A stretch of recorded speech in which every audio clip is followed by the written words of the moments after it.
Broken down and defeated, deterred, busy and confused, sleeping. You're dying while I wait you to get started on the journey chosen, wasted, now it's selected.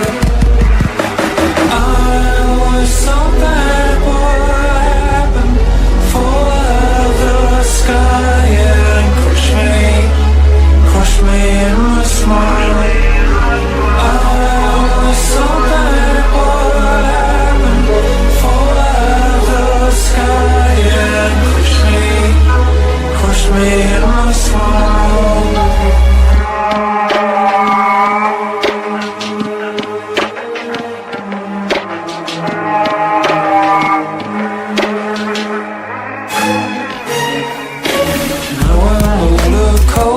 Sober, sad and jaded, they're not coming, they're broken down and defeated.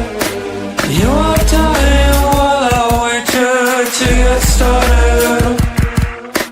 You are dying while I wait you to get started. I was so bad, what happened? Fall out of the sky, yeah. Crush me in my smile. I was so bad, what happened? Fall out of the sky and crush me in my smile.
I'm a motherfucking unicorn, a one-of-one. The vibe being the love and light, the enlightened one. My karma is interstellar, I live by truth.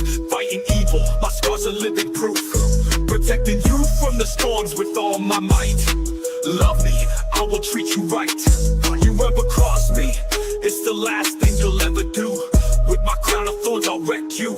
I ain't playing, yo, Bryan hard, call me a saint. Too bad Chris, because Bigfoot knows my name.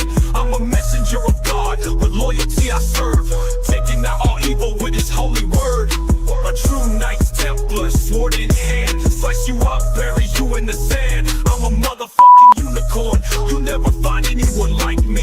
Born in the Bronx, raised in NYC, so listen up, take heed. I float like a butterfly, sting like a bee. A true Knights Templar, sword in hand, slice you up, bury you in the sand. I'm a motherfucking unicorn, you'll never find anyone like me. Born in the Bronx, raised in NYC, so listen up, take heed. I float like a butterfly, sting like a bee.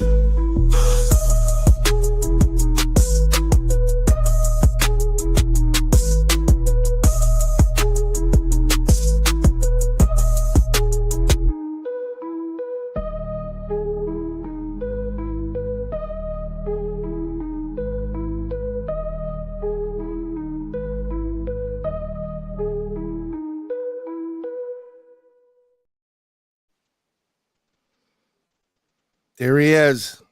We're not bringing him in yet. I want to thank everybody for coming in tonight. We're having like a shitload of internet-based problems. So if I drop out, I'm going to be jumping back in.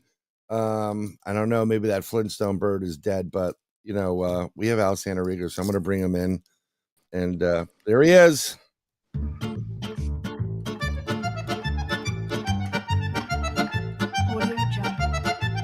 Chabella! What's going on, Al? You're sick, man. You have so many Your sister's in the chat, too. She's here. No way. Way. Is she really? Oh, yeah, she is. Very cool. Yes, she is. There she is. But funny. You have a lot of problems, my friend. What kind of problems do I have? You know my kryptonite. My kryptonite is Italian women, Italian clothes, Italian clothes, Italian food. So there you go. That's your kryptonite. Yes. Kryptonite. I know a lot of people in chat. We got BMR. Big cool. Michigan Rob's here. He's saying hi, Bryan. Hi, Al. Hey, we got Ron Murphy, the crypto freaking guru. Crypto guru's in the house. Yeah, Mark's here. I'm going to go by. Mark. And then we have our old friend Paul. Oh no! Yes. Paul's here, and then of course I'm like, "What's up, Paul?" And he just posted the shit thing. So always with the Italian music. That is right. That is right. And my lovely sister. Yes, she's awesome. One day I'll meet you over there. We'll meet you at Buc-ee's or something like that, or I'll go to where you are. So I won't give that away. You got to get up early for work tomorrow. I know. And Tom Conwell's here. Tim's here. Oh wow! Hey Tim, what's going on, brother? Yeah, so we've got out. Like the boys are back in town because we're always getting in trouble. We were on a show last night. What was Shane's? What's Shane's show? He has like 3 of them. So I don't. Yeah, I don't know which one we were on last night. Shane's got like 2 or 3. He does. I never know which one he's got. He's gonna put me on.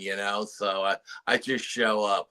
It took forever. He's like, I want you and Al on. And I'm like, yeah, well, man, it took like a year and a half, 2 years. Yeah.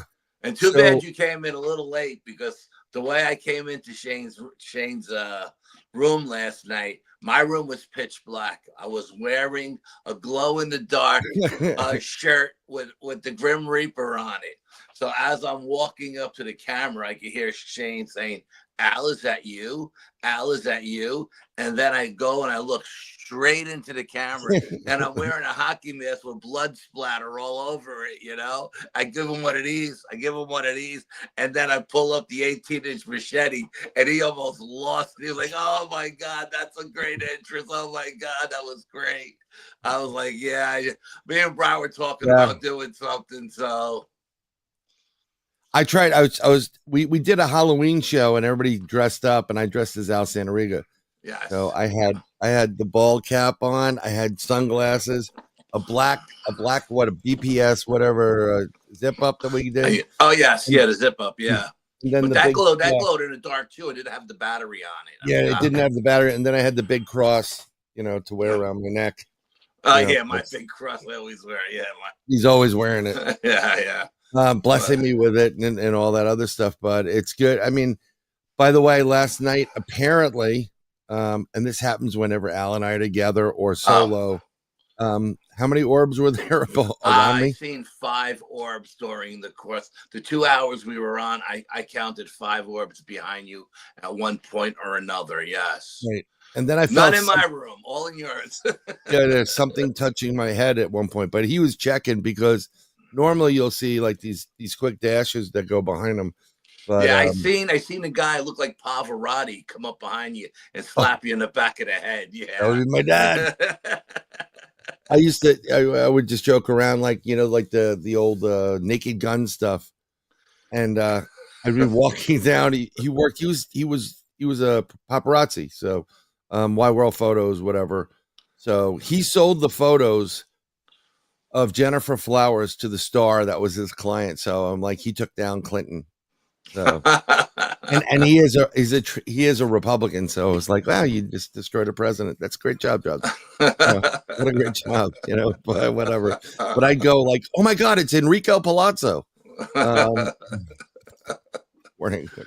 But it's good to see everybody here. I mean, we don't know where this is going to go, because like having Al on, it's just, we just do these talks. Matter of fact, we had a talk today that was pretty damn good.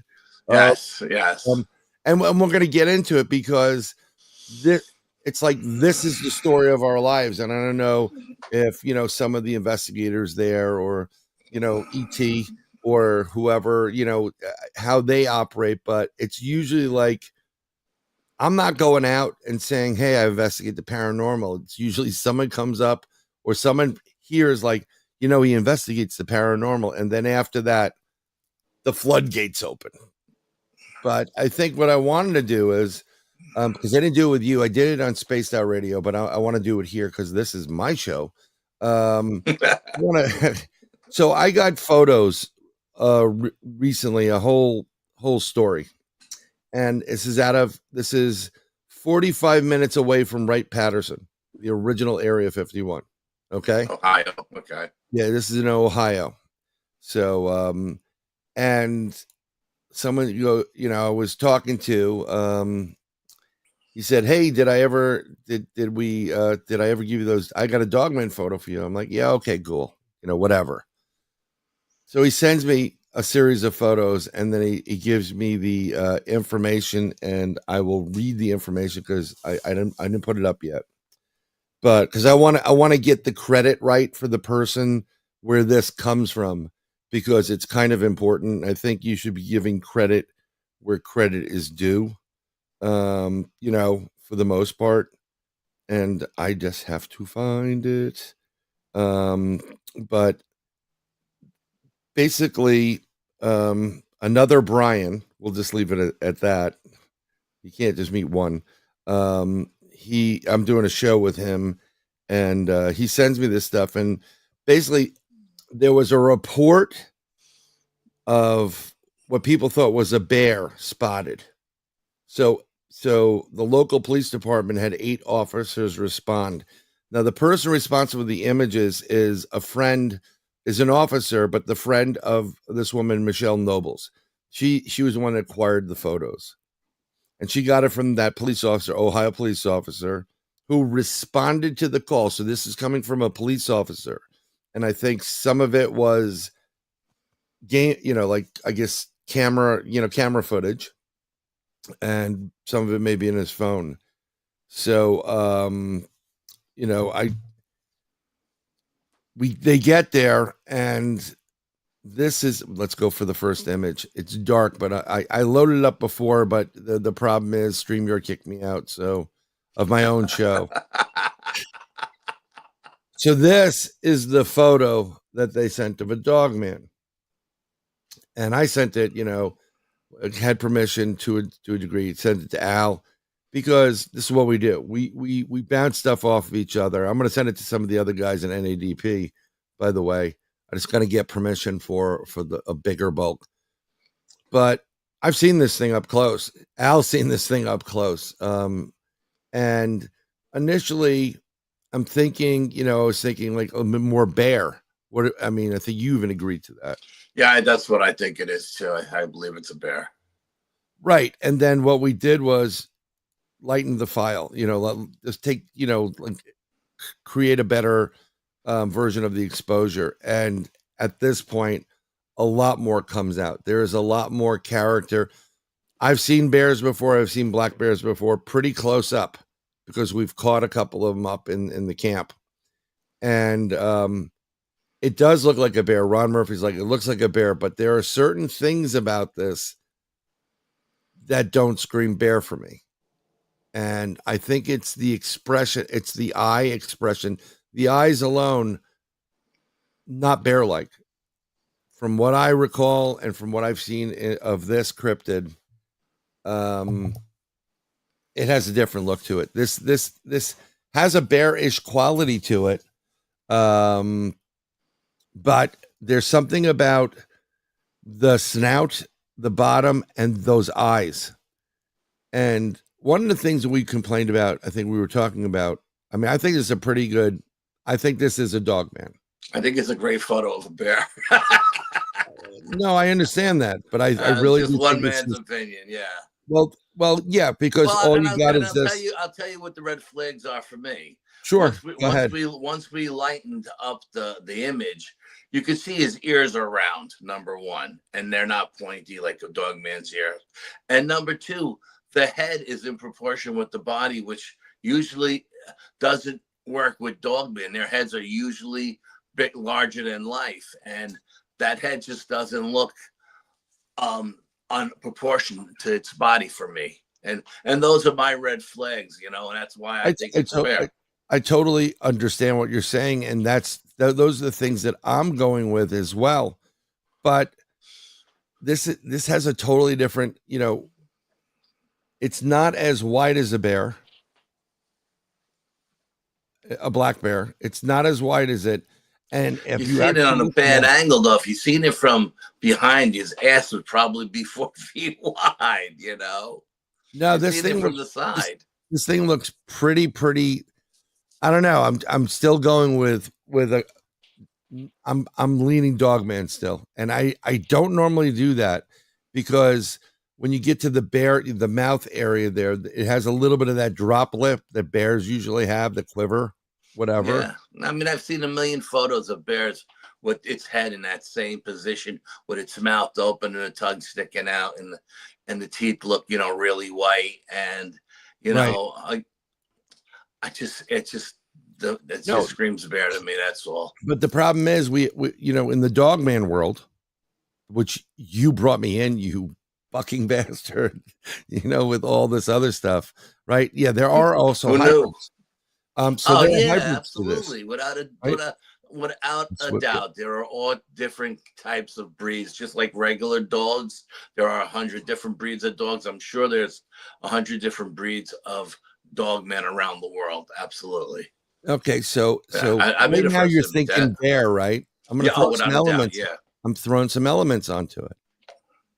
Okay, so there's your bear, right? That's what you're thinking, bear, and this is where it got a lot better for me. So what happens is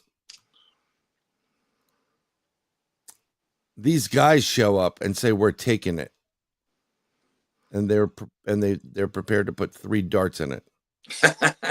Okay, no, seriously, it's not like, and I'm looking, and I know, look at the logo a little bit. I can't zoom in on it, but these guys look like they're not joking around. They're not playing. They've got. I'm not seeing what you're showing, Bryce. So I can't tell. It's not up there. No, not for me. It's not. The 3 guys aren't up there. No. Hold on. Let me try it again. What about now? I mean, it seems like everybody else in the audience is seeing it, but not me. No, still not seeing anything. Okay, this is what we do. You know what's great about this? This is literally like us at going through some evidence sometimes. Like, I don't know. Oh yeah, we agree to disagree all the time. We don't argue, we debate certain aspects of things all the time. Yes. I'm going to open this up in some other format. Open with preview. And I'm going to give you preview. I'm going to open it with the preview thing up. We still got the other shit in there. And from last night. Yeah. Let me get that. Let me close the selected. Okay, done. And now I'm going to bring this up. Was that like somebody just sharded? What the hell was that? No, I just want. I want like this. So okay. I'm going to remove this one, and let's go present this screen. Share screen. I don't know why it's not working for you. I mean, because folks, this is what it's like to deal with Al Santariga. Did it come up now? Yes, it came up now. Yes. Okay, so these 3 guys show like Nick Valenti. Don't start. No, I'm just. Don't start with me. What I say? You know what I say? Okay, but these guys come out of nowhere and they say we're taking it. And literally, they say we're taking it. They're armed. Now, a lot of the complaints on SOR, Space Out Radio, were, they don't look like paramilitary guys, where the guns, whatever. And what people don't understand is sometimes these guys that are taking stuff, these are the negotiators. Okay.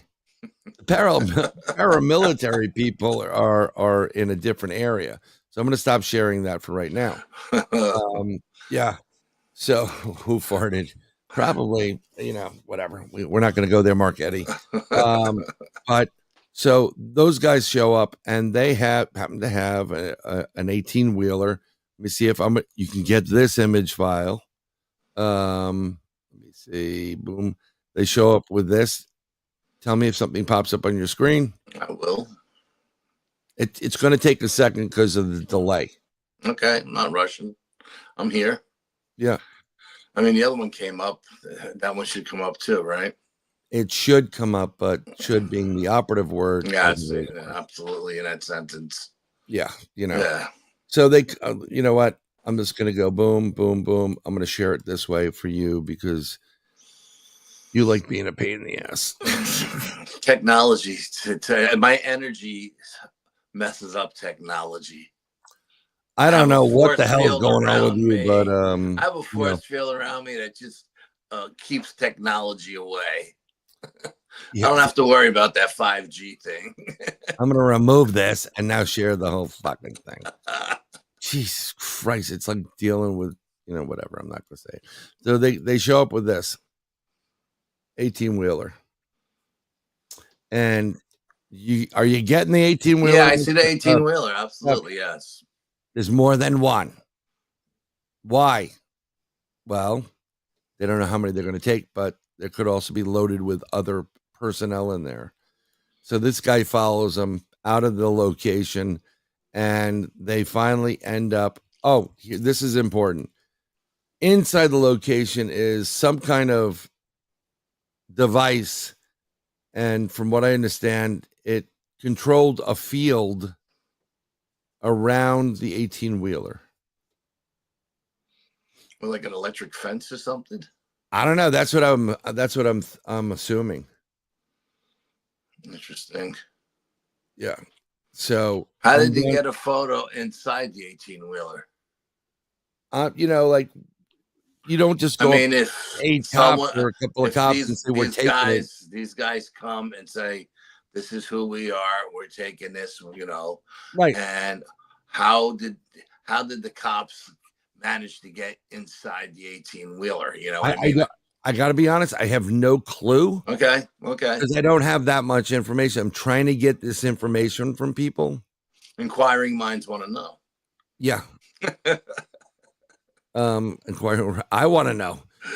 You know how I operate. I want to know too. But they finally end up at a location which is like a warehouse. And then the guys, kind of disappear. So the cops followed them all the way to this warehouse?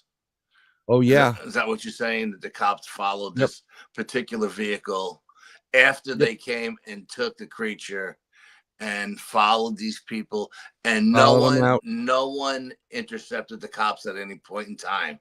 No one intercepted the cops, but and I know. Let's stop sharing this thing for a second. But and I know, and let's put you over here. We'll make you bigger because everybody wants to see your pretty face. And don't let this go to your head because we're equals. But yeah, you will get no sympathy or anything. First of all, nobody has a bigger ego than you, so we are not equals. I do not have a bigger ego. Oh my God! I got a lot in my brain, but I have a bigger ego. No, but the whole thing is, and I know because we've talked to other people, and you have familia. Okay, there you go. There it is, Len. I thought you were Italian, not Russian. Yeah, he's Italian. Here, we started off with this, Len. You came in a little bit late. Yeah, you came in late, Len. How you doing, darling? Len's freaking awesome. I want to try to have you on. I've asked you 4 times, and you're like, try to hit me up a little bit later. But you've been on 7 other shows prior to mine. We'll talk, Len. Why am I over here? I don't want to be here. There you go. Feel much better. And I know that these guys probably were like told to stand down. If this is legit, let's go with if it's legit. I actually think it is because of the extra stuff that took place. These police officers were told to come in, stand down. It didn't happen. Okay. And at some point, if the cops were following the tractor trailer back to the warehouse, which would probably be a very secret location, I think the people in the trailer would have called somebody to intercede and stop the cops before they were able to find out where the warehouse was. I just believe that somebody else would have rolled up on them and put with lights on them and said, listen, you have to stop here because, maybe it was, military police or somebody, and we're going into a government facility and you're not allowed in there. I don't think they would allow the police to follow them back to a secret location. It's just too many red flags for me, man. No, I totally hear. I know what you're saying, but we only get these photos. We only get this stuff. I actually have, through a third party that got me this stuff. I'm trying to get some kind of communication with somebody. Awesome. Totally off the record. I mean, we're it's got to be off the record. Absolutely. Yeah. No one's going to go on the record with this stuff. Yeah. Yeah. I don't want to go out, on the record. I mean, we brought a huge craft in at Pine Bush and the chief of police was there. What happened? Yeah. Al did a jig and then we looked at a Dogman photos. We looked at a Dogman, some images that I received through a third party who got them from a friend of his, whose other friend that took it is a police officer. So that's what's going on with that. That's what you missed. And Al's giving away one Ford F-150 Raptor custom truck. And it's going to have BPS on it with, every canola you buy. With every canola you buy. Yes. I tried to find cannolis today. Couldn't find cannolis.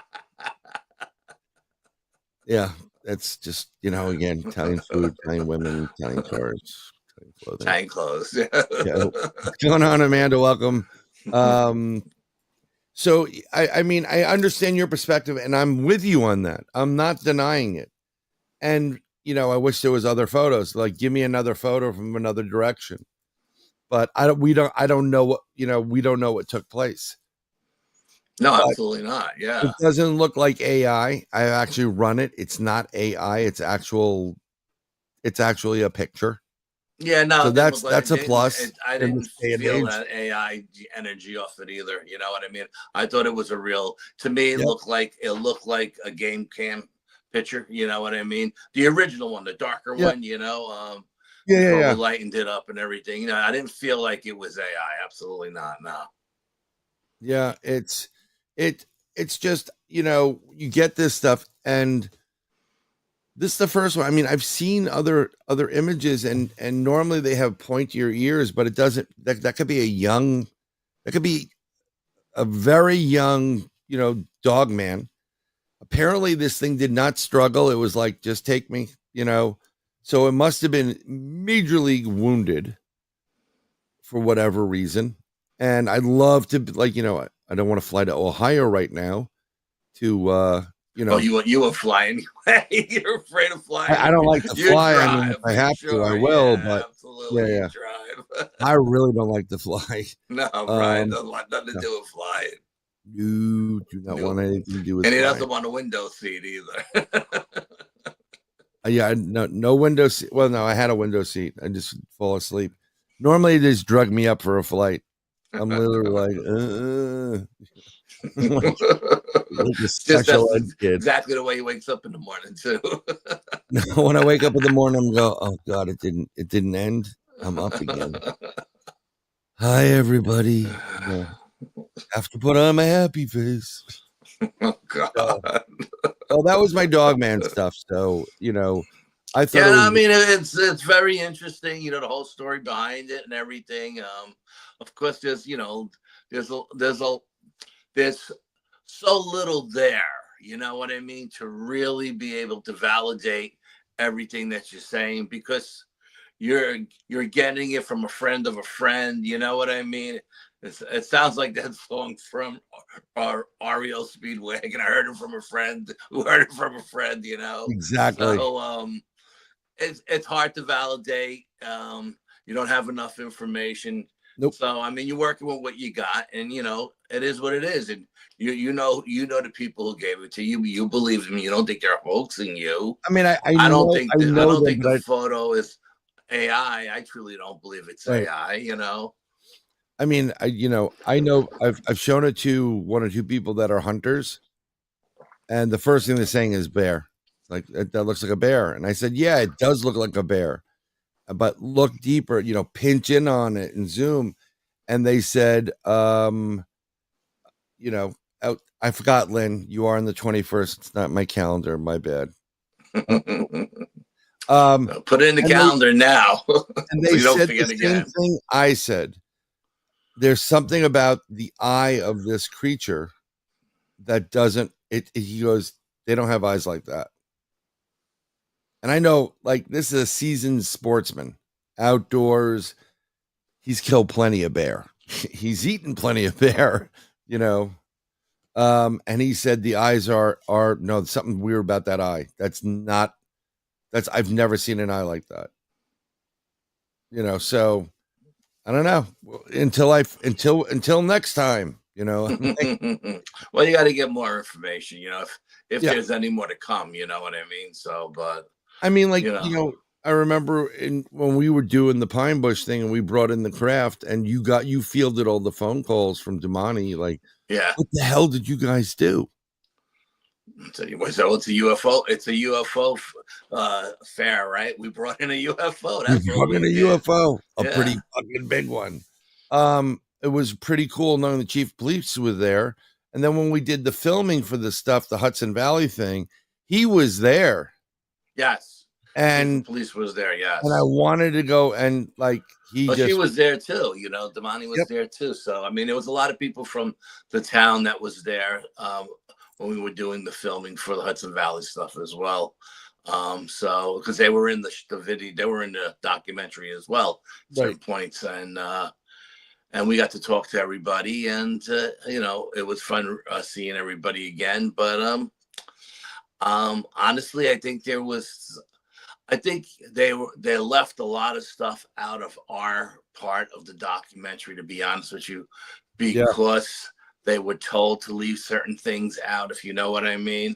Yeah. And because there was so much more to our sighting than just, a little flyby, but we'll leave it at that. Oh, yeah. Oh, yeah. Actually, Lynn, I don't have you on the 21st, just so you know. I'm looking at Lynn. I have Dennis Stone, actually.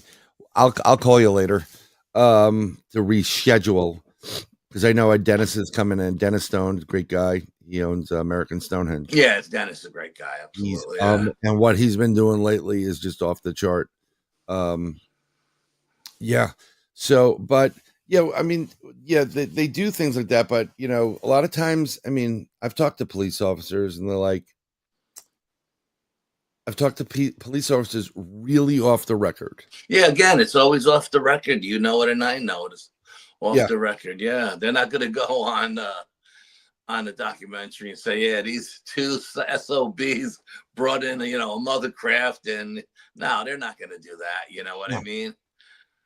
They probably won't even admit they were there at the time, But, you know what? I saw him after the fact. I saw the police car, and I'm like, well, the crowd was so big, there had to be police there just in case something happened. There was an emergency. They had to. Right. I think there was a EMS there too, as well, at one point.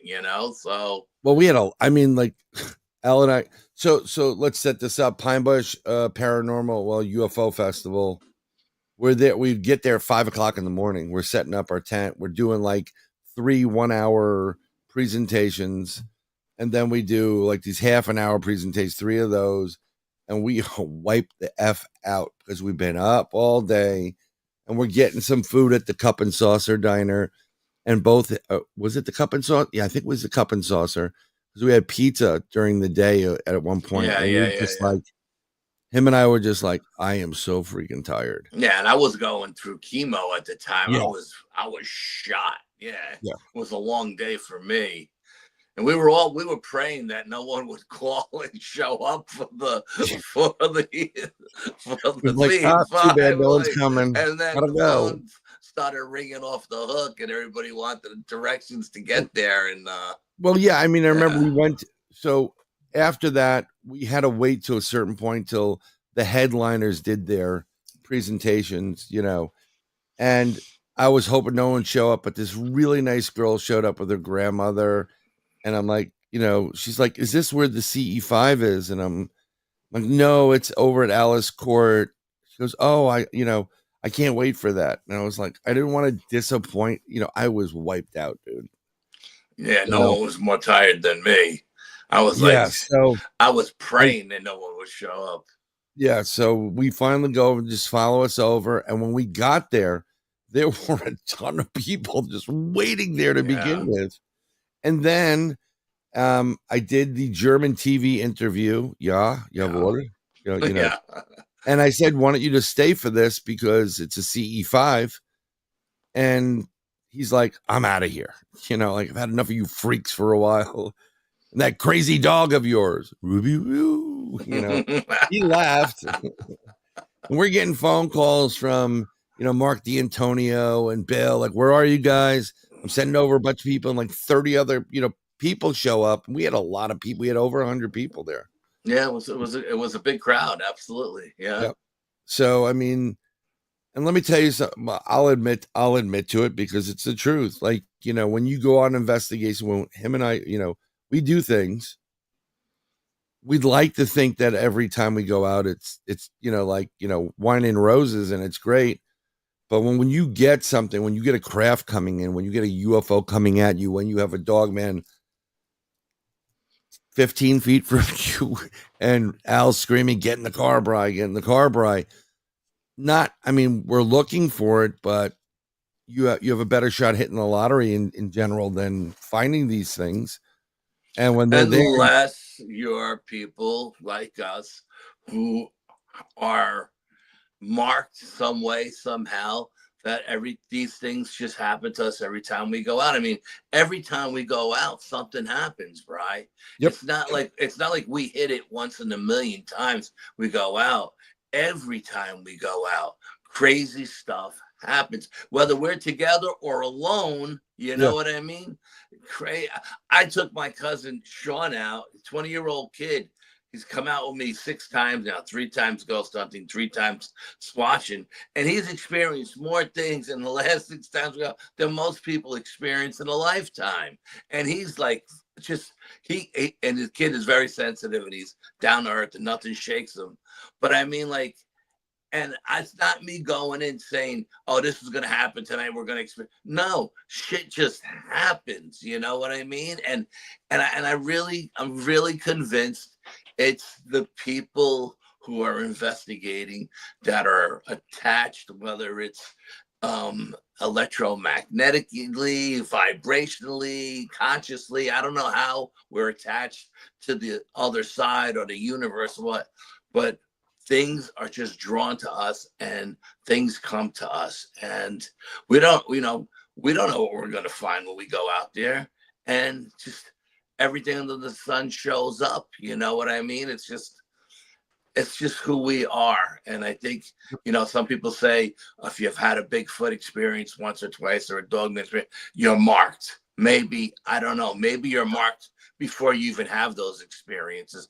I don't know. Right. I hope no one peed on us. I hope Bigfoot didn't pee on us and just mark us or whatever it is. But we definitely do have things. What's interesting about when we go out and do investigations, we come in together, but you like, I'm going right, you go left, you know, like we get pulled. We get pulled. I mean, if we're both getting pulled to the left, we'll go to the left. But usually I get pulled right, you get pulled left, and then we meet up somewhere in the middle. Yep. And it's just the energy that's we're attracted to, or it's attracted to us, that pulls us in different directions and then back again, you know? Yeah. And but what's really cool is, some of these apps they sell, right? We both had the ghost hunting app. It's Ghost Radar or Ghost Hunting, one of the two, whatever it was. Yeah, and Ghost it's always Radar, like, I think we use it. yeah, this is built for entertainment purposes only. But when you can correlate the app and work it with equipment that is standard equipment for people that are ghost hunting or whatever, and it's gelling with it, and then it's gelling with another one. And this is well before this whole kind of linked phone type of concept. Okay. Because now, a lot of these phones will detect other phones or other AI and like, oh, I'm Al's AI. Oh, I'm Brian's AI. We should be friends, whatever it is. And then they start connecting to and doing things and spending your money on Amazon or whatever it is. But we were validating each other's, like, I got to ping. And what was really cool is I wish I had the doctor's video footage up, because I can't put that up just yet. I don't know what's going on with bandwidth and what the hell's going on with the internet at this point right now. So I don't want to blow this up, but yeah, please.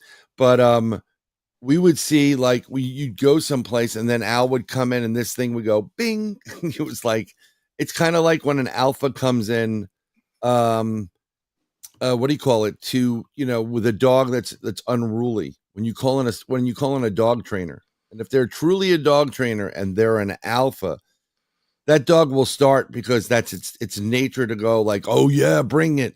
And then when the alpha comes and steps up, they're like, okay, whatever you want. And there's something about, we went into, let's do the doctor's house when we did the preliminary. Yeah, we were chasing that thing all over the house, 4 different floors. Yep. It literally would, like, we're moving about the house, we're getting readings, a standard reading about the property, the outside, the inside, and we get this blip. So we start heading to the blip, and this thing couldn't get away from us fast enough. And then we kind of split up and say, listen, if he's playing hide and go seek there, let's split up. So we split up, and then the blip comes back, but once one of us comes over to the blip, it runs away, as if, like, like, I guess when you're little kids, you do something stupid, you see your mom coming or whatever, you're like, when your dad gets home, you're gonna, and you just get pew.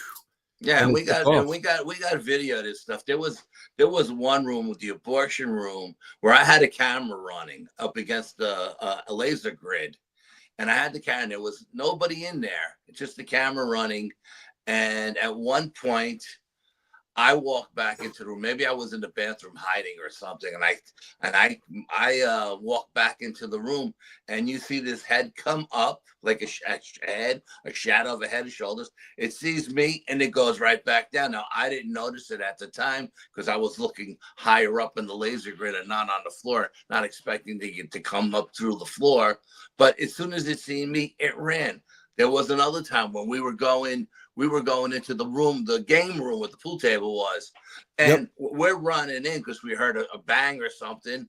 And in the video, you could see an orb flying by us trying to get out of there as fast as we're going in. Yeah. It's crazy. Absolutely nuts.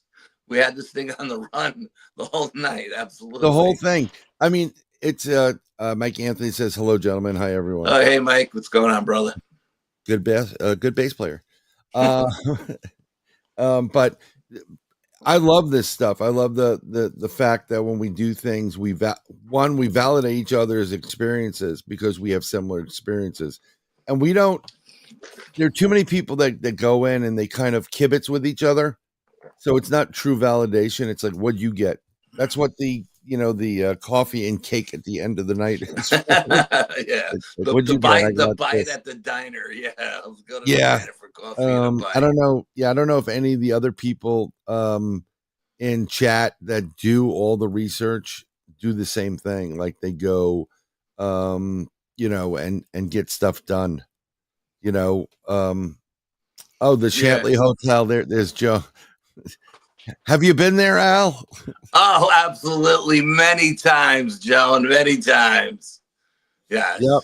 Yeah, he's been there. I have not gone there yet. Last time I was there, I had a spirit run through me and through my cousin who was standing behind me, and my 20-year-old cousin lost his shit. He was like, "Holy crap, something just ran through me." And I'm just standing there smiling. I'm like, "Yeah, it went through me too. I felt it too." Al gets invited to these things a lot. He knows a lot of the people in upstate New York, and we're friends with a lot of people there. And they usually do those. I think they have you come there and just work it, if I'm correct.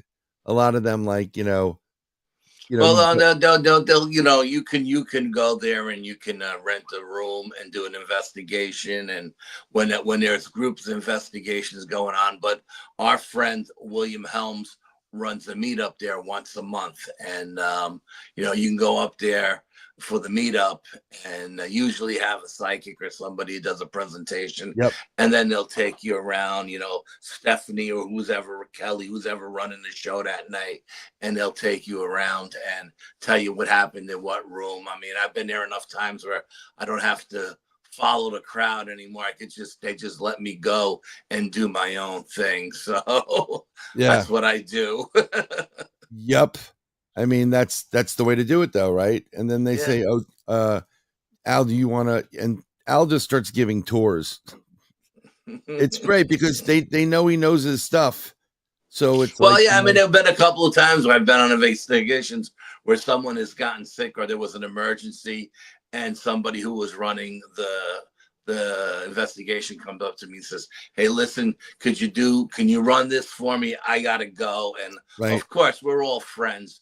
We all know each other. We've done a million investigations with each other, so we have the confidence in one another to pick up the slack if we need someone to. And of course, I'll jump in, and everybody and all the teams, if we're needed, we'll jump in with no hesitation to help somebody out in an emergency like that. Yeah, because some people just, if a lot of people go there, oh, let's go ghost hunting, and they think it's cute and fun. And I don't think some of them are prepared for some of the stuff that takes place there. Yeah, and our psychic, Cindy, hates the place. She totally hates it. She does not like it. I don't like it either, by the way. Dark energy to the place, and she doesn't have a problem with me or my cousin going there because she has enough confidence in our abilities to plus we've been there like half a dozen times now, so but whenever I call her, she'll call me. She's, "Where you going?" And I'm like, I don't want to tell her because I know I'm going to hear her bitch and moan, like, "How much time I tell you I hate that place? Why do you keep going back?" Blah, blah, blah. So all my friends are there, and every time I go, I experience something new. That's why I keep going back. But I've been lucky enough to never have a hitchhiker come home with me or actually have anything attach itself to me. Bryan knows he was there once when I had something attach itself to me. But again, it wasn't anything dark or negative. It was just something trying to live through my eyes one last time. He had this, you had this stupid John Travolta, like, what? like some shit. I was like, "What's wrong with you?" And he's like, "Nothing." And I'm like, "We're out of here." And I knew that I had something attached to me, and I was in such denial. And he's like, "You don't look like you." And I'm like, "Well, who the hell do I look like?" And he goes, "You don't sound like you." I'm hearing myself. I sound like me. I go, "Well, who the hell do I sound like?" And he's like, "You got something attached to you." And I'm like, "No, I don't." He goes, "Yes, you do. You got something attached to you." That's just, Kathleen's been spitting some stuff out tonight. Oh, okay. Yeah. You always choose love over fear, Catherine. Always choose love over fear. But yeah, I mean, this tell him what's going on where you work now. Oh, okay. Let's get into that. Let's get an Al Santariga story. Hold on, I'll give you a story music. Yeah, this is real ghost music. Yeah, give me something from the Munsters or something. No, I work at a facility, and it's a really big facility, and there's actually a room down in the basement. It's a pool room. They have a pool room. They have a game room and everything. And it's a really nice facility. And there's one door by the pool room that's always closed. Now, all these doors are on electric attachments. So the door should not close unless the electric goes off, because it's a fire door. And that's what it's meant to do. Release from this magnet and close the door in case of a fire. And every time I do my patrol, the damn door is closed. And I started getting vibes like there was something down there. So at one point I said, hey, listen, I know you like the door closed, but, you know, we have to keep it open in case of an emergency. You know, we have to be able to see. We got cameras all over the place. And if you close the door, we can't see in here. And I need you to keep the door open for me. And from that point on, the spirit that was down there started leaving the door open when I was there. Now, from what I understand, when I'm not there, it still gets closed, okay? But recently I've moved to a sister location, which we found out through a little research was built on a colonial cemetery. Okay. Now, we didn't know that at first. No one really knew it. And it started very innocently with a couple of the nurses in the back having their bottles jiggled. Like they have these little dosing bottles for patients and stuff. And they get jiggled. And they're like, who's jiggling the bottles? There's no one there. We go on the cameras. We check the cameras. The bottles are jiggling. Okay. I can't hear you. What's up? No. You said nurses and something sounds like bottoms jiggled and. No, not the bottoms. Okay, the bottles. The bottles. And I'll go back and sit down and heal now. Go ahead. Then the caps started moving to the bottles because the caps are not attached to the bottles.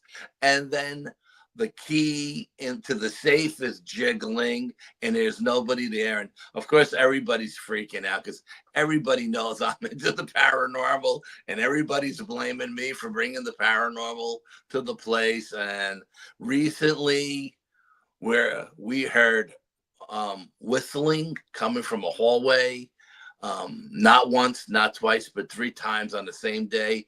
And I was the last person to hear it. And it was nobody there. And then we were having a birthday party for one of the counselors at the location in the meeting room. And right adjacent to the meeting room, we have a bathroom, and it's got a mirror on it, and it's got 4 screws into the wall to hold this mirror up. And there's no way this mirror could just fall off the wall. And the mirror, whatever pulled this mirror off the wall, had to rip these anchors out of the wall and slam it against the sink, and it broke into a million pieces. And now I haven't felt anything negative in the building. I haven't felt any cold spots or hot spots, but we're getting so much activity that people are freaking out and they're blaming me because I'm the paranormal guy there. But no, it's really, really crazy what's been going on. And it seems like things are just ramping up. And again, I don't know if it's got something to do with the location, if there are people still buried there that weren't removed when they put the building on top of it. You know how those colonial cemeteries are. They take 1 or 2 bodies out and they leave the rest. But, you know, I don't know. But it's pretty wild. You know, I got a lot of people, you know, wearing all kinds of crystals and talisman and salt everywhere. Yes, absolutely. I got all kinds of stuff going on in the building now. It's hysterical. But you know, if I didn't hear the whistling myself, I mean, the 2 people who told me they heard the whistling, I totally believed them, you know. Right. And that one particular day, all the offices in the back were empty. They were all out for a big meeting at the other facility. So there wasn't anybody in any of the other offices whistling. And I know that for a fact because I do a patrol through the building constantly all day long just to make sure the doors are locked, the back doors are locked. There's nothing going on in the back parking lot because we've had bobcats sitting in the middle of the back parking lot, Really? you know? Yeah. So we can't, because we're in the middle of the woods, and we can't have people getting out of their cars to come into the facility and get mauled by a bobcat, you know? So I have to patrol the back parking lot. And, yeah, no, I heard the whistling myself with my own 2 ears. And as far as that mirror coming off the wall that had 4 anchors in it, that just blew my mind, because the strength you would need for an entity to pull that thing off the wall is incredible. You know, it's not like just throwing opening up a cabinet door in the kitchen. This was being physically yanked off the wall. I don't even know if I could have done it with those 4 anchors that were in there, you know? So the facility that you're working in, was it formerly, or is it still like a mental health facility? Not really mental health, more like for it is a medical facility, but it's really not mental health. It's more physical and stuff like that, you know. The reason why I say it is because kind of like Letchworth Village and some of those places. Letchworth Village was a hospital. It was they did surgeries there, and all there was kinds also of stuff. I'm gonna get in trouble, but don't get in trouble. I don't want to get in trouble, but there's a strength issue with individuals that have certain deformities or disabilities, what they call disabilities. And my mother worked with trainable mentally retarded children her entire life. My brothers have. I have some friends like that. We know a lot of people who have mental health issues. Yes. Right. So, but it's really weird, like especially in this field. In this field, it's some crazy people. But we had a couple of friends, growing up, and we befriended them to be friends. They were good people, and you need people to play football, and we play, manhunter, whatever. And they were really, really slow, and they're borderline on certain things. Like one had a little bit of like a Down syndrome-ish thing going. Strongest people I've ever met in my life. Yeah. I mean, insanely strong. Yeah, very strong people. Absolutely. Yeah. And, it's bizarre, Did you just hear that? I just heard music. I just heard music too. You did? Okay. Yeah. And that is. Did you touch something? No, I haven't touched crap right now. Okay. Where is it? We're at the 58 mark, 57 mark. Okay. So I'm going to go 57. Time check. I have to check that out. Yeah, I heard music. I did too. Great. Yeah. Yeah. Well, we were mentioning yesterday that my departed father I was told he's my guardian angel, one of them. And I said, I'm fucked. I love my dad, but oh God, can you send me somebody else? You're so full of shit. He loved his father, believe me. No, I did, but when I told him I got married, he's like, that's your problem. Click, that's my dad. But I felt like my head was touched. And then we saw the orbs and stuff like that. So, but it's crazy. What other stuff happens at the facility? So far, basically, that was it. That's all that I've been told so far because I don't work every day. I'm semi-retired. I only work 2 days a week. So a lot of stuff, I'm not there a lot of the time. I don't get to see everything that happens every single day. And there's a lot of people that work different shifts. So I don't run into everybody all the time either. You know what I mean? So I may, on Mondays, I may meet half the staff, and then on Saturdays, I'll meet the other half that wasn't there on Monday, and vice versa. So I get bits and pieces from everybody, but that's about it so far that I can remember off the top of my head. But it's just funny because my partner's been there 15 years, has never experienced anything until I got there, so he blames me. He may not have been even thinking about the paranormal. So what I think there's a part of this field that if you don't believe in it or give energy to it, it has no place to go. And then the Willy fucking Wonka of the paranormal walks through the door, hey, there's a ghost in here, whatever it is. I'm playing around with the music. And then all of a sudden, when you're bored, you start talking about, the stuff that you do with your partner or whatever. And then the next thing you know, I'm sure he's like, what's the craziest stuff you've ever seen? Oh yeah. No, I've given him my equipment because he works at a different facility, and the guy works 18 hours a day. And, he's had the EMF meters going off. He's had doors open up on him while he's with a client, like somebody was coming in, but then no one ever steps in the door, and then he'll say, hey, close the door behind you, even though there's nobody there, and the door will get closed. And then at one point they started noticing what the EMF meter was, so they wouldn't go in the room when he was there. So he had to start putting the EMF meter in like a tissue box so they wouldn't see it. So, yeah. And they would come in, and then when they got close to it, of course, it would start beeping and go off, and he knew somebody had come in. But like if the door was open, someone just walked in. But at one point, he left. I told him, I said, leave it right at the door jamb and see what happens. And they weren't coming in for like 2 weeks. No one would come in. And then I said, put it in a tissue box, see what happens. We'll put the tissue box on the other side of the room.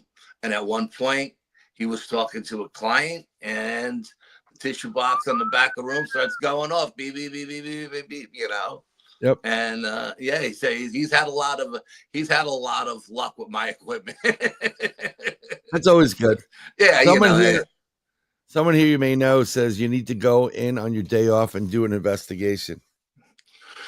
No, I got too much crap to do around my house on my day off to spend time at work not getting paid. Thank you very much.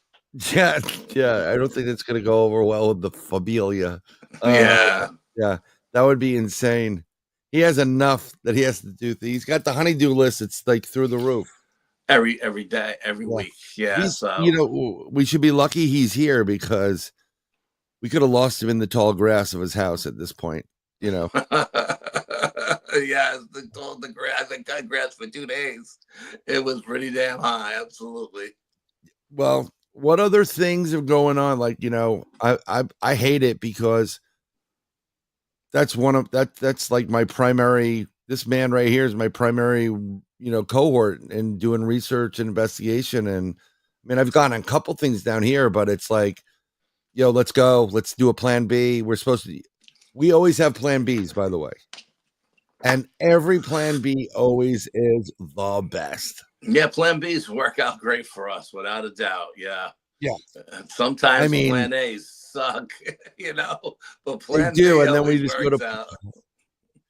We went plan A was going to the gun range at one point, and it happened to be closed that day. I think they did. That's when they changed their schedule, and we're like, the winter schedule, right? Yeah. Plan B, it sucks because I have a license, but I don't have a license in New York State, because the communists up there won't recognize my license from my state now. And trust me, I'm having a problem with registrations. That's a different story. But so like whenever I got a chance to go, I'm like, I want to go. I want to, play with some toys and whatever. So our plan B was we went to get some food. There's usually food involved. It's always a diner involved. New York is big for diners. And we're diner guys. You know what I mean? Yeah. Because you always get the eggs, or you can get the I do, or the burger, or what I do is the burger with the egg on top. So that's the great thing about New York diners. You can get breakfast 24 hours a day. So it doesn't matter. Yeah. The last time we went into one of these local parks, preserves. Big park. Really big park. They do powwows there. They do powwows there. Absolutely. And for some reason, I was like, no, I want to go over there. I literally was, for some reason, I wanted to go to one area of the St. Augustine. I'll go. I'm trying to get my friend Al Santariga to come down to Florida and stay at your house first before he comes to mine. But he won't come. So no. I'll come to St. Augustine. Because St. Augustine is crazy haunted. Yeah, crazy. Yeah. Well, I'm going this weekend over to the outdoor show over in the fairgrounds over here in Florida. Okay. Southeast, and they have a place called Yesteryear Village, and it's all haunted. Oh, nice. Very nice. It's incredibly haunted. Yeah, so, we got some old 50s cowboy towns up in the Catskills. And they had the old saloons and the shootout in the street. They recreated everything. I remember when the kids were small, I took the kids there and everything, and it was a lot of fun. And now they're starting to do like ghost tours not only through the town, but into the woods too, as well. That are attached to the property. So I'd like to get up there and just experience that at night. The Catskills. Yeah, it's definitely the Catskills. Yes, definitely Catskill Mountains. Yeah. What's your schedule for June? I'm wide open, brother. You know that. Okay. I got a lot of painting to do. I'm going to try to get it done in the first 3 weeks. Been hearing about this painting for 3 years now. I've got to get a couple of Oompa Loompas to come work with me. Oh my God. But shit happens, and our plan B's always work out great. As Bryan was saying, we went into this state park, and again, they do a lot of powwows there, and they have cottages. You can stay there during the summer. I don't think they have campgrounds, but they do have cottages you could rent. And we found all kinds of Sasquatch tracks. We found footprints. Stars. We found the ground stars. We found the Karens, and they were like in the middle. Bryan's like, no, I'm not gonna go into the woods because I got my brand new $150 white sneakers on. And I just did it. First time I found the track in the woods, Bryan was right behind me. What's that thing called? Laser? What is it? LiDAR. That was great because we got the footprint. Yeah, we got it. The depth of it. We got all about 150 or whatever. However much those white sneakers cost you, that was out the window once I found that track. You were like, all right, let's go through these woods, and we found all kinds of crap. You know? Yeah. I mean, but that's what we. I mean, I'm not allowed to buy anything white. So yeah, me neither. So, but I mean, because you still, if you get a track, I'm going. Am I still painting? Yeah, I'm still painting my the old apartment. I started painting some other stuff too. So, like fun painting. So I can sell it. By numbers. Yeah, by prime numbers. I think it's a fish. No. I do a lot. I do a lot of art. But as soon as we found the tracks, and then what was great is we found an adult print and a baby print. For the most part, young print. You don't see that. And then we found a big males, a couple of 15 feet ahead of the other two, across a little dirt road or something. Remember? So it was like the big male was up front, and the mother and the baby was right behind him, but he was a good 15 feet out in front. And it was like, it's like I said, it's just who we are. It's what we do. And we see things that other people don't see. And sometimes it's just because of, we've been doing it for such a long time.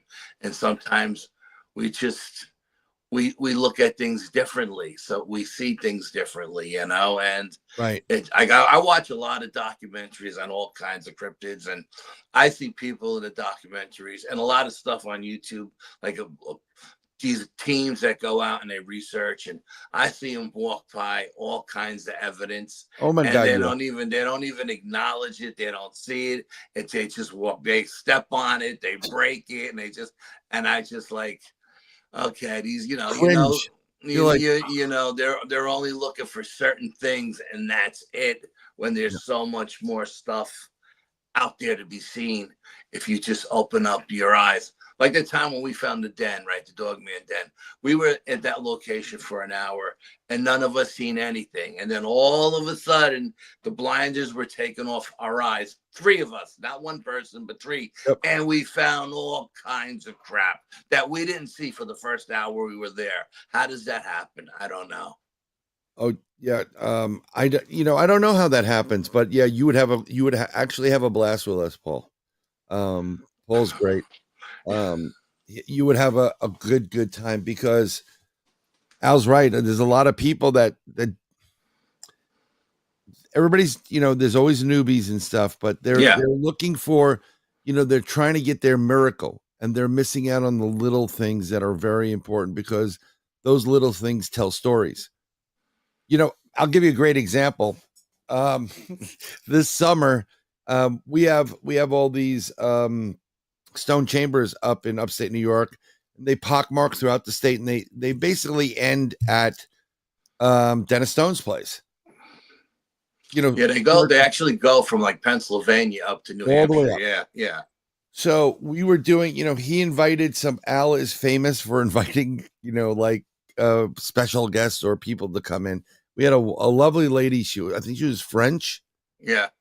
And we went to one stone chamber that was darker. And she's like, I'm going to play sacred music. And it's Iranian guitar music. Now, yes, is it sacred music? 100%. If we were in Iran. Okay. Well, it was Arabic. I don't know what country it was from, but it was Iranian. I remember. And she's a lovely lady. Okay. No, lovely lady. But it's like, if you're going to play sacred music for someone or something, make it sacred to the local area. Like, you can do Celtic music by us, Phoenician. But I don't know how much the Iranians or whatever, the Persians would have gotten over to this part of the world, because we've been in one of the stone chambers, and we're going through a list of it's like the History Channel. Yes. Egyptian. Yes. No. Ancient Roman, Romans, ancient Greek. No. Greek, no. Irish, no. Celtic, no. Oh, Vikings. Phoenicians. Boom, boom, boom. Boop, boop, boop, boop. Yep. Yeah. So you don't know who you're gonna tag on it, but we're not getting that much stuff in there. He's using pendulum, and he loves his dowsing rods. Dowsing rods. Lives for him. Well, I like going old school, new school, because you never know what's going to work at any location, So it's always good to have backup, either one way or the other, depending on what you're starting out with. And if it's not working, then you can switch over, So, yep. And a lot of the old school stuff, I gotta be honest with you, works phenomenal. I've actually gone back to a lot of old school techniques. I remember I was with Zaffis, and he seen me pulling all my stuff out of my bag, and he's like, "What's this, 1970s all over again?" And I'm like, "I'm tired of all the nonsense with the new stuff and all the digital artifacts." And I say, if it's there, I want to see it, And he was like, "No," he goes, "You're right. The old school stuff was you couldn't deny the experience you had with the old school stuff, Yeah. So, yeah. Because there's no electronics involved in it. And that's really key. That's my summation of why nobody's been able to get a good shot of a Bigfoot, because it's electronic based. You can't mess with film. You can't screw around with film. And something non-digital, that's why they're capturing these objects. And some of these cameras are great because of the lensing on it. You can really zoom in on it and get a pretty clear image of it because of the way the lens was. It wasn't like, f2 to f2 to f6. Yeah, it was almost an infinity type of lens. Oh, absolutely, yeah. So what we're doing is, so we go to like several stone chambers, and it was nice and it was great. We end up at this one that we did up in Nina Mountain or whatever Nina it was. Mountain, yeah. And during the day, and then after that, we like to the diner. Went to the diner, a cup of coffee, and then we went back in the dark. And then she had to go. She had to go back into the city. Yeah, and we went back to because he wanted to doing the pendulum stuff, and he was doing and getting answers, and he wanted to do it again at nighttime at the stone chamber. So it's just him and I, and nobody else is up there. And it's pitch black, and we're walking through it, and we get up there. And as we're walking, and I heard something moving that was pretty damn big. And I believe you were really focused on. I was locked in. Yeah, I had the quartz crystal pendulum hanging from my tripod, my camera tripod. But I was filming with the camera in my hand, and I was actually asking questions telepathically. Yes. And everything I asked the pendulum to do telepathically, it did. During the day, I asked it out loud. I was speaking out verbally out loud.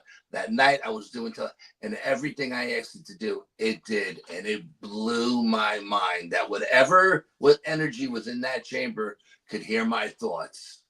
Yeah, it was out, so we're in this, it's about 10 o'clock at night, mind you, pitch black, no one's on the mountain. He's in there and he's going in, and I'm hearing this freight train going on at about the 1 o'clock to 12 o'clock position. I'm like, what the hell is that? And I switch from, taping, the stuff that Al's doing, the experiment, to I'm now in Bigfoot zone. And I'm like, the hell is this, Al? And I started filming. And this thing went from the 1 o'clock to 12 to 11. Then it went to 10. And then it was like right near us.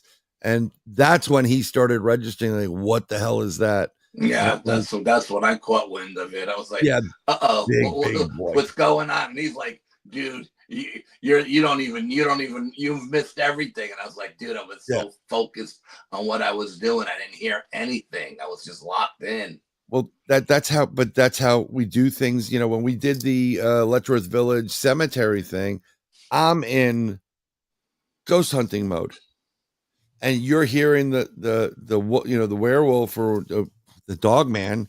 You're hearing those deep growls and like, it's reverberating off the valley.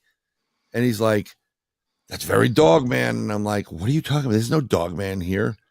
And he was on it from day, that moment he was on it. He's like, that's a big dog. And eventually it was like, yeah, that's a big dog. And, when those kids came in twice fast and they got out as fast as they came in. Yeah, that was so weird, man. Because they did the same thing both times. Both times. It's like we already had, it was like we've got it stuck in a time loop. Like we've already did this, you know what I mean? And there was no reason for them to come back a second time. No. And then if they were coming back to talk to us, they should have just came back and right where we were, because that's where we stopped them the first time, Well, and it was weird. Right, that was so weird. Like I said, these kids are scared of something. Those kids were legitimately like, I do not want to be here. My dad's making me go. Yeah, they were on the CB not a CB, a two-way radio with somebody else. Absolutely. Yep. They're probably the parents. It's Carlito. You at Golden Corral, brother? always at Golden Corral. Yeah, always at Golden Corral. Carlito, Golden Corral. Golden Corral, Texas is like New York goes diner. Pro, he's going to be sponsored by Golden Corral. But they ran in like bats out of hell, and then like we can't see him anyplace. We're out of here, and then boom, they took off. You know, and and I said, "Hey, Lala." Yeah, she's there. Hi. When they came back, I said, "Why don't we ask them if they ever come back? We'll stop and ask them, have you seen anything?" And they couldn't get away from us fast enough. Yeah, I said, look, we told them who we were. We were a paranormal team. We were doing an investigation, and they radioed that over to whoever they were talking to. And then I said, can we guys interview? And they're like, no, we don't want to be on film with no interviews. And I'm like, we'll shut the camera off. We'll do a digital voice recorder, and you could and we'll interview that way. They're like, no, we don't even want to be interviewed. We got to go. And it's just like, they couldn't get out of there fast enough. No, they couldn't. I mean, they were really like bugging out, but we know why. Yeah, and we were walking around the place like we own the place, you know what I mean? Just strolling through the park on a Sunday afternoon, I mean, here we're at a massive grave at the corner of Letchworth Village property, which is what's going on? Mike and Dawn are here. Both of you are here. Who's watching the kids? They've got a great place. We kick brass. Go buy your firearms in southeastern Palm Beach County. Yeah, my niece Tina told me about that place. Yeah. Yep. When they ordered me my bulletproof vest. Go down. They'll take care of you. Just tell them McLovin sent you. They know. Yeah, it's McLovin. Yes. Yes, and I am a brass hole. So just so you know, I am an official brass hole. I think I was the last one actually. Yes, but. So we're there, we're hanging out in the cemetery. We came back from getting something to eat because it was November, so it was a little bit cold. See, I'm not kidding. They call me McLovin. I always tell everybody, just go in and tell them McLovin sent you. And they look at me like, what the fuck are you talking about? I'm like, trust me, McLovin sent you. And they, people go in and like, McLovin sent me. I'm like, oh, okay, here you go. Like, that's it. There's a long story to McLovin. I'm not getting into it right now. So we have this big mound there. We're sitting behind a memorial. A monument, yes, a monument or a memorial. Yeah. We used it to protect our back because it was big enough that we could hide behind. So if someone was standing, like the cops came in, what are you crazy kids doing there? You wouldn't see anything. It wouldn't, it would be like, oh, I'm not going in any further. Most of those cops would never go in further at all.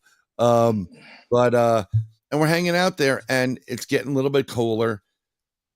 And he starts acting weird, like we were talking before. He has this dumb look on his face, like this smile, this like really weird smile. And I'm like, what the hell is wrong with you? Then he starts to get to his camera that he just charged, brand new batteries. The whole thing is like filled. I see it because I remember it was green. The minute he picks it up to use it, it goes red and it drains. He goes, my camera's not working. Yeah. So I'm looking at the camera. I'm like, I pick it up. It's working fine. His camera's not working when he touches it. And right next to us on the left-hand side of us was a little bit of woods. And then you can see the clearing for the clear cut for the power lines. Yeah. We had a full moon. We're in a cemetery. 300 plus unmarked graves. Yeah, but it's not a cemetery like everybody thinks it's a cemetery. This cemetery is in the middle of the woods, hidden in a mound. No signs, no nothing, and you have to trek through the woods to get to it. It's not like you're going to a regular cemetery that you can drive into and drive around. Not like that. No. Absolutely not. No, you can't. I mean, if you had a 4x4, you can do it. And you would need side by side to get in there. Yeah, side by side. Yeah. Well, I'll be looking at those at the outdoor show this weekend, where We Kick Brass will be there too. And so, and as we're sitting there and he's bugging out a little bit, this mist starts building up and coming into the cemetery.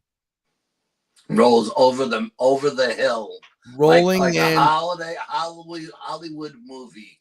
The temperature like dropped. Werewolf movie, brother. 30 degrees. It was creepy, bro. It was just. I'm like, do you see this shit? Dude, we're getting fog rolling in here. It's like American Werewolf in London. Every werewolf movie. And then after a while, I knew something was wrong with them. I'm like, I got to get you out of here. So that's, we picked up after about half an hour, I would say. The fog's coming in. It's like, yeah, I remember. It was really weird. I mean, I remember the dogs across the street barking, and then the dog man going off, and the dogs not barking after that. Yeah. That was the second time, though. The first time they stopped barking is when I did the tree knocks. Tree knock earlier in the day. Yeah. It went dead silent. Everything shut down at that point, and I was like, okay, I'm not in ghost mode anymore. I mean, like, what the F? It could be cryptid, could be Bigfoot. Yeah, never think. Well, I was wrong. There was going to be so much. It was going to be in the middle of the woods, because we were told by the security guards up at the main hospital that they were down there patrolling, and they seen these light, what do they call them, light beams? Yeah, light columns. Light come out of the ground. Come out of the ground, and they freaked them out so much. They said they refused to go down there and patrol anymore. So they're like, well, if you're not going to go down there and patrol, then we'll go down there. We're in. Have to worry about running into you guys. We're in. Yeah. Good for us. More for us down there. But after, it was getting cooler. I had a heated jacket on. Someone else didn't. I was freezing my ass off. Yep. And then we walking back to his Jeep. He had the small Liberty. And we see eye shine, and it's big eye shine. Now it's gold, yellow. Yeah, it's like Rockland, Westchester. So it could be deer, it could be a dog. It could be, there's standard things that you're used to seeing, but the eyes are fucking big. And we were even joking about it. It's Marmaduke or something like that. Yeah, because it was so tall that this thing had to be just sitting there. If it was a dog sitting there on its butt, it had to be 5-6 foot tall, what I mean? And if it was a deer, we said, okay, the closer we get to the Jeep, it'll just turn and run away. Yeah.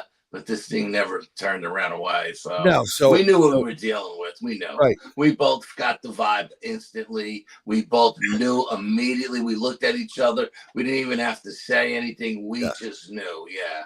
Al never took his eyes off the thing while he's putting stuff in the back.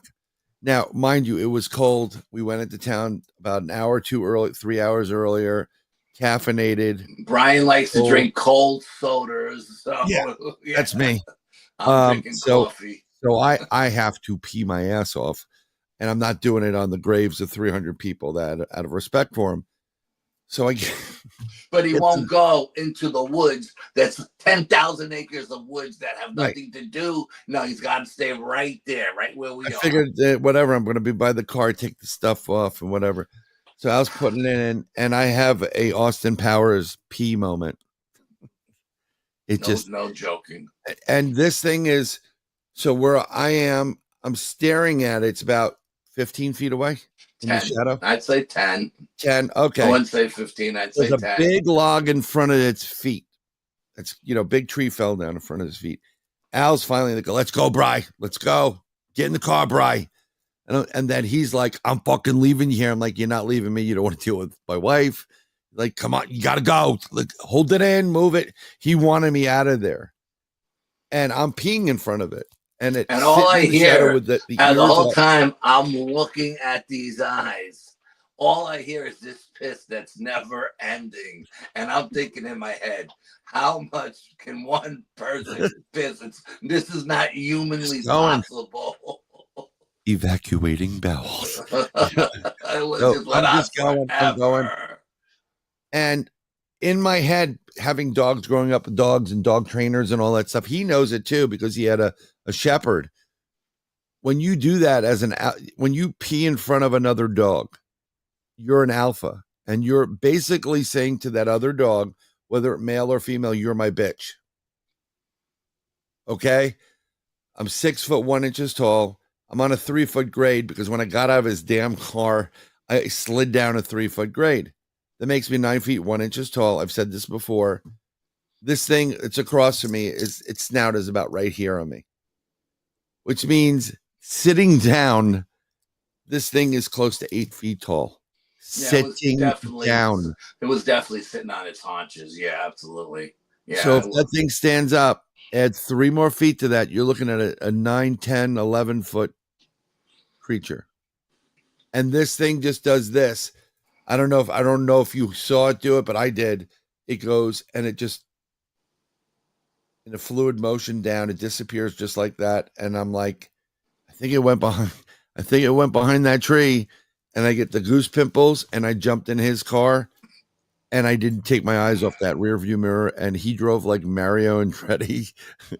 I watched that thing and the vibe I got was it closed its eyes, or at least it shut the light off in its eyes. I'm going to say it closed its eyes, and it went down, and it was belly crawling towards him because he was pissing on its territory, and it wasn't going to have any of that.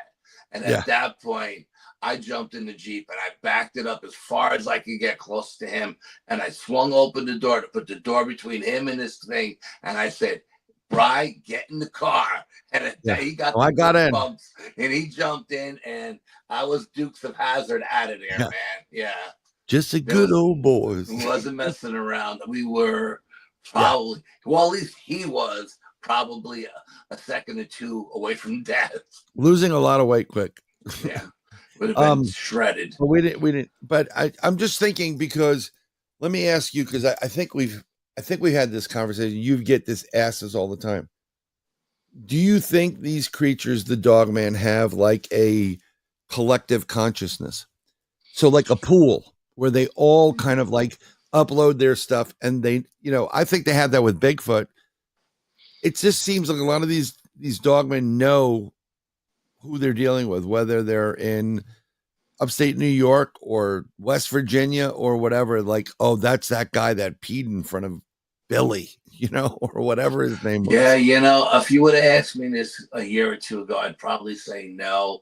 But after the experience I had with the White Sasquatch, Alaric, and him appearing to Chris Reinhardt up in Connecticut and Cindy in Arkansas, and and if the Sasquatches have it, and I truly believe they do, then I don't see why the Dogmen wouldn't have it either. You know what I mean? And can I validate it in any way, shape, or form? No, absolutely not. But I know it sounds crazy, but I really do believe they are all interconnected consciously or subconsciously. I don't know, but somehow. I agree. I mean, like, again, and you and I, we have this conversation all the time. Our opinions have changed on so many things, so many times over the years. You know what I mean? Where we were both steadfast. No, it's this, and then all of a sudden we've done like a 180 and stuff. So but it's also, right? It's all about learning and more experience in the field, and learning and opening your mind to more things, and saying, yeah, you know what? Like the night we were in in the woods, and we got the whoops out over here, and then 3 seconds later, 3 miles away, we got the whoop, and you were like, uh-oh, it didn't run that far that fast, you know? Yeah. And again, that was another night where we had a time-space continuum issue, so. Right. I mean, and again, it was another location that was high strangeness. And I think even the Stone Chambers, when she was playing that Aramaic music, the vibe I was getting was, holy crap, I hope she doesn't bring like an evil djinn in here. You know what I mean? That's the last thing we would have needed. Yeah, right? I mean, because that's what I was thinking, because Cindy is saying these things are portals. They go through different dimensions. So what's to say that an evil djinn can't hear that music and come to it? You know what I mean? Right. It's just crazy. That's what was going through my mind, I don't want to go home with a hitchhiker. I've already experienced an evil djinn once through a friend of mine in Georgia, and that was a nightmare, and I definitely didn't want to go through that again. Right. I wouldn't want to do it either. I definitely wouldn't want to have to deal with, having to deal with the djinn. Yeah. Why bother? It would just be miserable to deal with. If those things truly are dimensional portals, then anything can come through.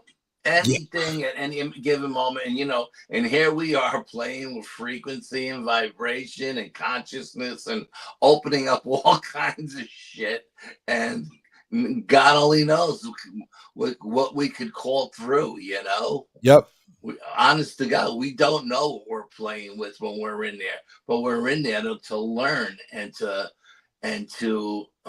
get these experiences and see what we can do and try to validate what we're doing with science, you know, like with the radiation and the Geiger counters and all of that stuff, you know. And who's to say that's not where I got my cancer from, you know, when we opened up that portal? Because the Geiger counter was through the roof, and you're like, I think it's time to go. And, you know, and I'm always like, let's wait one more minute. And you're like, no, I think it's time. Stupid things I think it's time to go, Al. And I was like, okay, if you really think it's time to go, then let's go. But who the hell knows? That was a fantastic night. I really wish I would put up some videos of this, and I apologize to everybody, but I don't know if there's local internet problems, but they're putting in Xfinity wire, you know, cable into the community that I'm in, the worst, you know, people on the planet. And ever since they came in, things have been choppy on the AT&T, or as I like to call it, the NSAT&T. It goes right to the NSA. And now your stream will drop. If it does, folks, it's been real. You know, I'm not. You know, I'm used to that bullshit. But what you can do is go to Bronxville Paranormal Society over on our YouTube page. Look it up. It's a long word.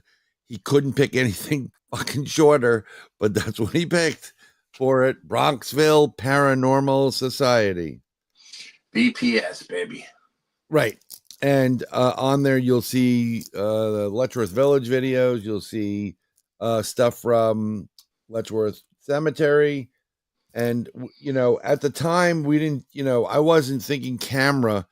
I'm thinking peeing, getting in the car, maybe let's get in something to eat again or whatever, or coffee or whatever. And once you are in an experience, sometimes you don't have the chance to go, oh, hold on, you know, let me get a picture. Yeah, that's not happening. Absolutely no, not. It doesn't work that way. Yeah, no. It really doesn't work that way. I mean, nope. And when you're in the moment, your mind is racing 1,000 miles an hour, and your only thought is, let me get eyes on it so I know where it is, and be surviving. Let me get my fat ass out of here. You know what I mean? Yep. And that doesn't mean turning and running, because that's the last thing you want to do. You don't want to start their prey drive going. You just back out slowly and you walk away like nothing is behind you, even though you know you're being herded out and there's 3 Sasquatches in a triangle formation behind you, or there's a dog man 100 yards behind you, following you out the path. You just walk like you own that path, and you know, you keep your ears open and the head on a swivel. You know what I mean? But you never run. Don't ever run. That's the worst thing you can do. I would never run. Yes. Yep. But 9 out of 10 times, it's just a bluff charge. So it's always better to stand your ground, because if these creatures were as deadly as people claim they are, or as evil as people claim they are, everybody who goes into the woods would be mauled and killed. Everybody, you know, there would be a lot more 411 cases out there than there are. I've seen people walking through these trails, the Appalachian Trail, with their families, and the kids are 100 yards ahead of the parents, and the parents aren't watching them. They got their heads down looking at their phones, and none of them are armed. No one's got any bear spray, and there's mountain lions up here now, and the wolves are coming back, and we got black bear, and you know what I mean? And if one of these predators takes your child or grabs your child, what do you think you're going to do to this thing with a stick or a rock? Nothing. It's not going to let go of that kid, because that stick or the rock is not going to hurt it enough to make it let go. You need something that's going to, you know, I'm not talking about firearms, but it's always good to have steel between you and whatever. And bear spray works great as well. At least it gives you enough time to get out of the situation, you know. It's good, but some firearms don't hurt either. No. I mean, you know, if you're coming against a pack of coyotes, a large pack of coyotes or coy dogs, which are up here are the size of German shepherds, you may have to put one or two down to scare the rest of the pack off. You know, so. Yep, and like Mike says, that's why you never go out into the woods without a trusty firearm, bear, mace, at a minimum. You know, and it's the truth. But this is the difference between Florida, the communist state of New York. Yeah. And he's licensed because he does security stuff. Yeah, I'm armed the problem. Yeah. So he has access to it. But when I go back up there, it'll be great to see you, buddy. But you know, you feel naked without, you know, having stuff on you. You know, like when I went over on the West Coast of Florida, whenever I say the West Coast, I'm not talking California. That shit can go right into the ocean. Absolutely. Okay. But I would like to say, before I start with that, as an American, I want to welcome and give a warm welcome to Alberta. Yes. Because you're going to love it here in the United States of America and being part of it. Because let freedom ring. And welcome aboard. We love you, and we'll always be there with you, our newest citizens. So think about that, Alberta. But when we're on the West Coast, 51st state. Yeah, that'd be great. Everybody was carrying. Everybody. Yeah. Well, yeah, it's Florida. And one of the guys, because he was former police officer in New York, he had the standard, like semi, whatever. And then he had the 38 special, the revolver, because you have to have, make sure one doesn't jam. Yeah, absolutely. Right. Yeah. I think that's what my sister has, is a 38 special. I think I have a lot of toys because I shop with Mike's place and I like my toys. Shit, literally, I had a heart attack, and 2 days later, I walked in, and it was like, Mike's like, "Where have you been, man?" I said, "Oh, I had a massive heart attack." He's like, "Are you all right? Can I give you a hug?" I'm like, "Yeah, no problem." I go, "Oh, you got semi-automatic shotguns?" And I bought one.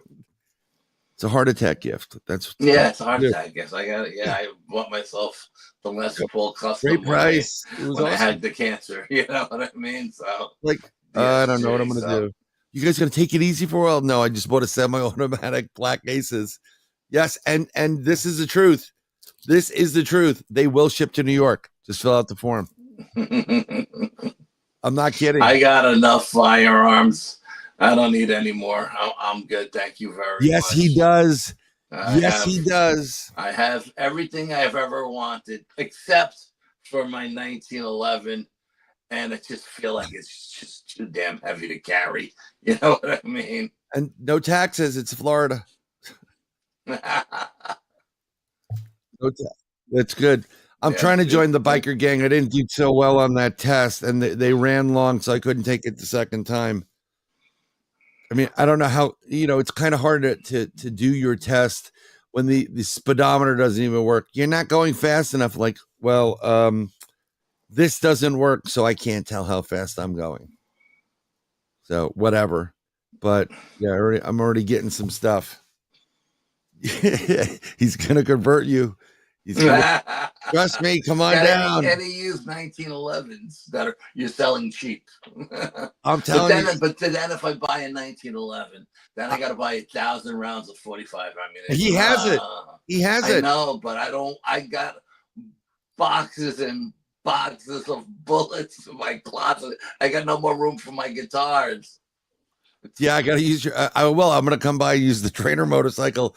I mean, like it's ridiculous. They put me on a bike that I think was pretty nice in 1975, and like I'm like this when I'm turning. It was a shit show, and I didn't dump once whatsoever. and two people dumped, and they passed. So I don't know what it is, but whatever. I don't even care. You're negative energy, Bryan. That's what it is. Yeah. Well, what'd you say to the instructor? I didn't say anything to her. Pissed them off before they even. But one of the other guy was a Freemason, so we were talking brotherly stuff. Here you go. Oh, we're making a sale right now. Let's get you a 2011 so you can run 9mm out of it, and it's much lighter. No.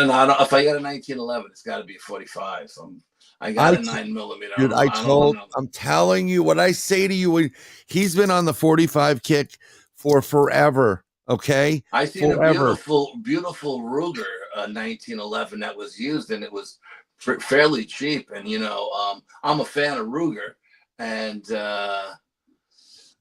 I had to walk away from it because it was heavy, and but it wasn't a snub nose. It was heavy without the magazine in it with the ammunition, so I couldn't imagine what it weighed like loaded and cocked and ready to go. So you're gonna bust your wrist. You're not used to it. It's gonna go. You're gonna be like, I'm gonna bust my wrist. I work out every day. I'm fine. That's not an issue. You know what I mean? It's just if I buy another firearm, then I got to buy 1,000 rounds. I got to buy ammunition cases to hold it in, and again, read this again.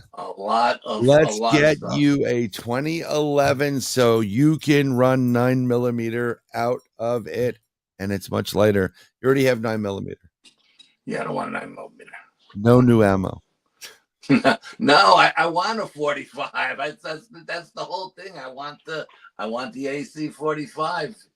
Okay. Yeah. Has he always been this difficult, sister? Yes. Yeah. Okay. Well, I'm a lot like her, so you know what I mean. She's difficult too. Don't let her kid you. You know what I mean. She may look like a saint in pictures, but she's wonderful. Yeah, she's wonderful. I will never speak ill. Yes, but I wish she would come down before the end of the world. Let's see. According to you, the end of the world was supposed to happen like 6 years ago. Al Santariga today, everybody. Al's hero. No, there's some new shit going on right now. Here we go. There is. Not more doom and gloom, please. I can't take no. No, this is really a little. This has gotten to be a bit weird. The Mahdi, the Mahdi has made his presence known, and claiming to be the real Pope. And I will tell you, basically the Antichrist. Okay. So yeah, we got that to look forward to. Wonderful. Well, I'm not going to keep you much longer because because I'm getting tired now. My throat is starting. Because we know how Grandpa. Yeah. Well, see, the problem is you don't work for a living.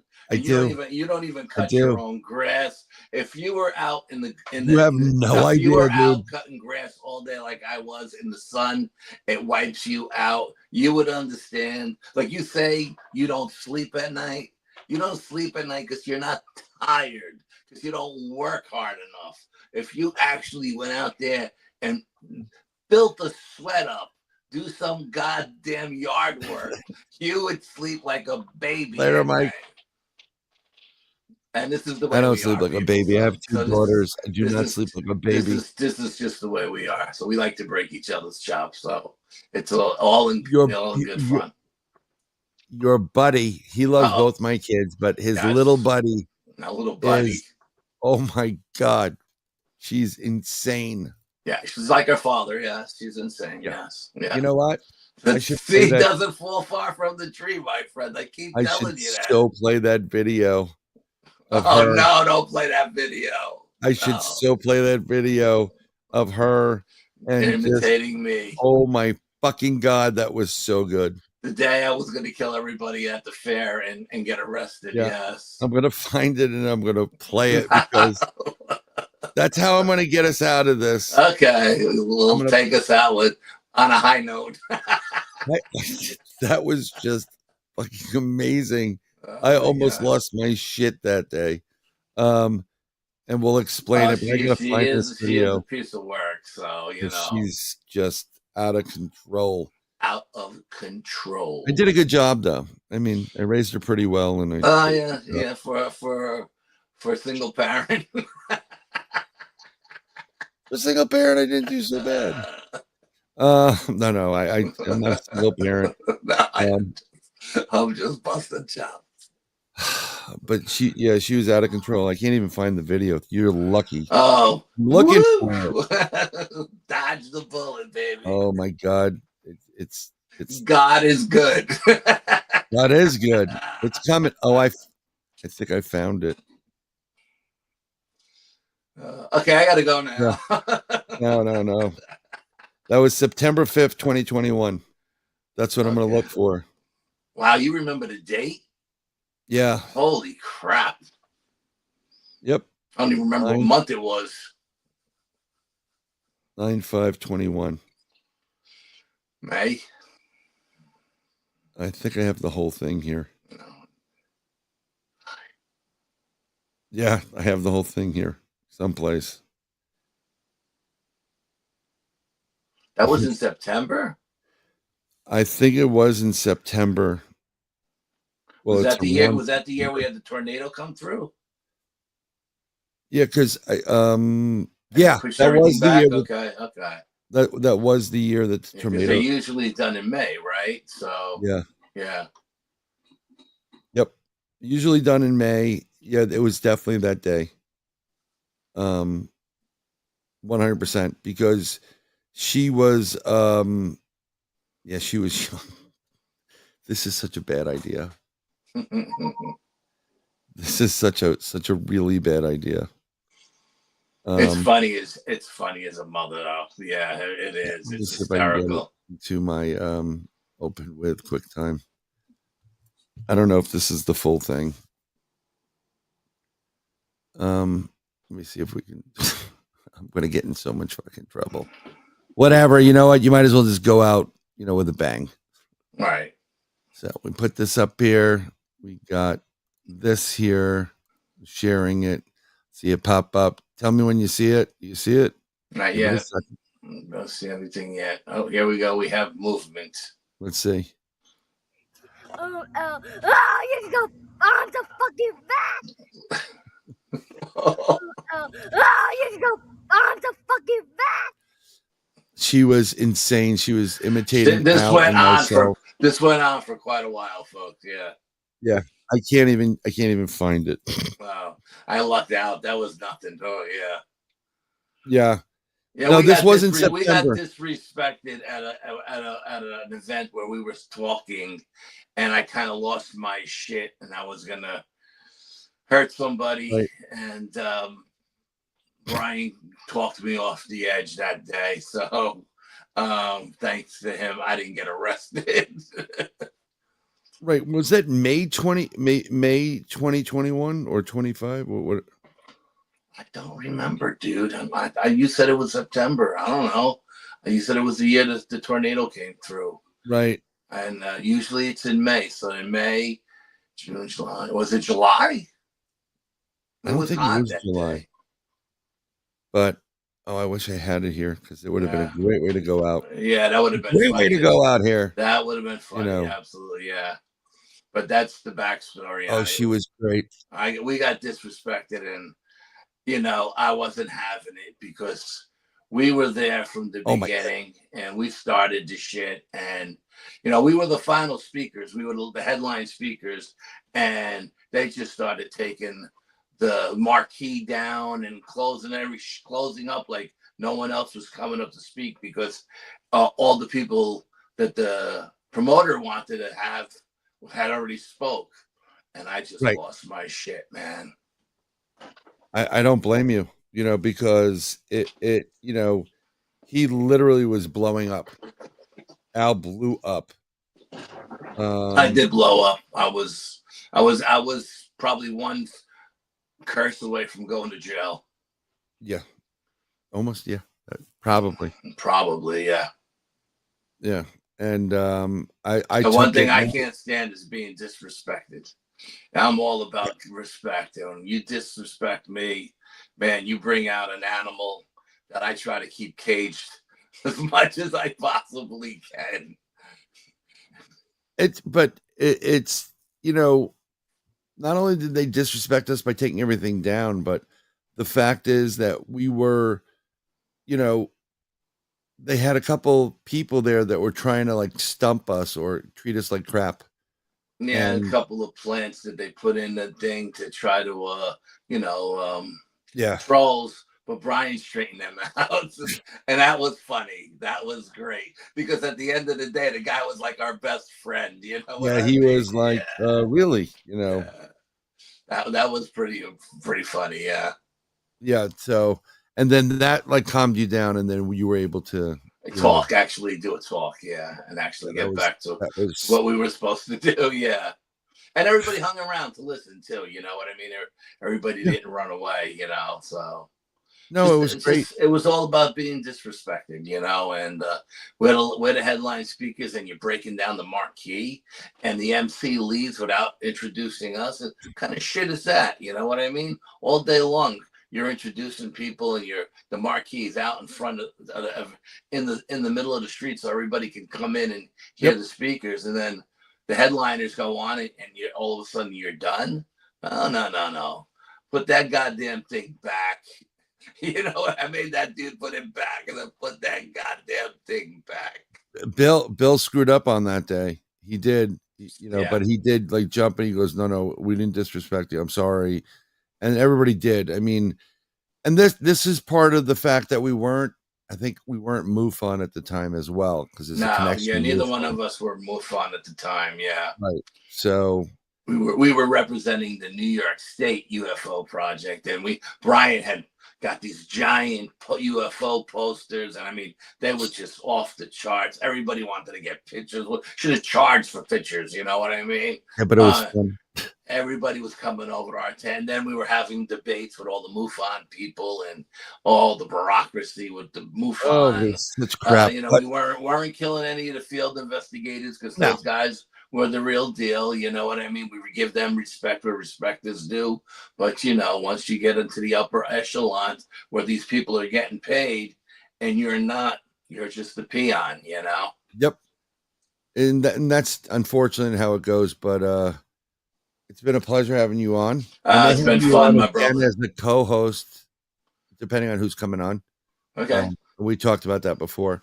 But I want to thank everybody from coming in and where can everybody find you besides every fucking podcast that has to deal with paranormal? Hey, listen, people reach out to me. I don't solicit anything. No, you can find me on Facebook. That's the easiest place to find me. At any of our pages, Bronxville Paranormal Society, New York State UFO Project, New York State Dogman Project, New York State Sasquatch Organization, and at the NADP, New York State chapter as well. I mean, that's the easiest place to find me on Facebook. I'm too old to be going around to all these different platforms. Yeah, I got the pictures for that shit. That's why I set up all our social media because I handle it. But they should have changed it from YouTube to AlTube because seriously, just look up Al Santariga on YouTube and it comes out. So, hopefully you may be at Pine Bush this year. I think maybe I don't know. Yeah, I don't know. Pine Bush this year? I don't know. I have to talk to Bill, see who's going to be there. But I also have to talk to my wife to see what's on the schedule. I don't know what we're doing. I could be at a Yankee game that day with my son and his girlfriend. I don't know. I have to check with the boss. And you bet your ass there'll be something paranormal happens that game. But last time when we were on the train, no, I'm only bullshitting. But I'll see you in a couple of weeks, my brother. And I'm sure we'll talk tomorrow. We'll definitely talk tomorrow. I'll give you a call tomorrow. Yeah, right. But thanks everybody. Thank you again for having me, my brother. It's been a lot of fun. I love you to death, brother.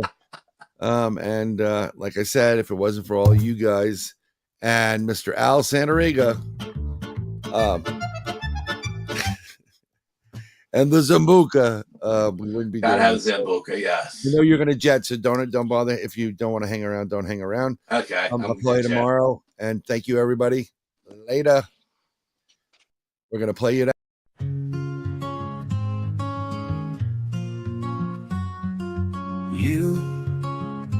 It's always been you. God showed me you. I have been searching decades for you. I found you, I lost you. My heart is broken without you. My soul aches for you. I need you, I want you. My days are filled with you. I've seen the future with you. My home is with you. I have felt the future with you. My nights are filled with you. Love is you. True love is you. My happiness is you. Every past life is with you.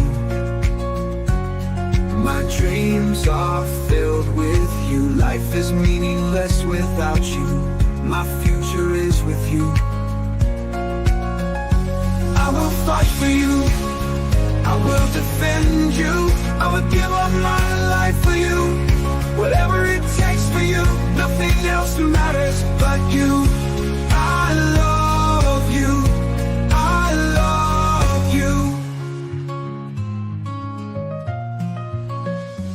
I love you. God showed me you. I have been searching decades for you. I found you, I lost you. My heart is broken without you. My soul aches for you.